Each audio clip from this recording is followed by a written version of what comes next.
Tanong mo sa akin, Ma'am April, pag nakita ko ba yung unit, yun na rin ba yung turnover? Itong nakikita mo ngayon, this is it. This is the single attached. Pero yung una nating napag-usapan is the mansion duplex. Later on, papakita ko rin sa'yo. Okay. But since you're also interested in single attached, tingnan na natin. Tingnan natin. Single attach muna po. Oo. Ang normal Wala cut na. niyan is 80 square meters. Ito kasi ay corner lot. Mukha siyang mas malaki. Pero ang normal cut namin hanggang dito. So ito Straight siya. hindi kasama. Yeah. Pag regular cut. Pag regular regular cut. cut. Oo. Cemented na yung Hindi po, carport. Then you have your pocket garden here. Yung steps ng papuntang pinto, kasama na rin yan.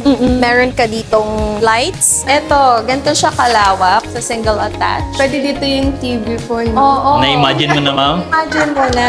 Matibay naman po to. Oo naman. Diba yesterday when we were talking through the phone, unang tanong mo sa akin, Ma'am April, pag nakita ko ba yung unit, yun na rin ba yung turnover? Kasi baka mamaya pag model house, mukha siyang maganda. Tapos pag Please to turnover, begin. itong nakikita mo ngayon, this is it. Meron siyang tiles sa baba and sa taas. Saka nakita mo, ma'am, yung iba naming na-turnover na client, may mga video kami doon na pinakita, house turnover. Ganito talaga siya. Naka-tiles na, may interior, Yeah. exterior paint. Pero if ever naman po na ma-turn over to, pwede itong papalitan na pin light na. Yes, Yeah, ma'am. pwede.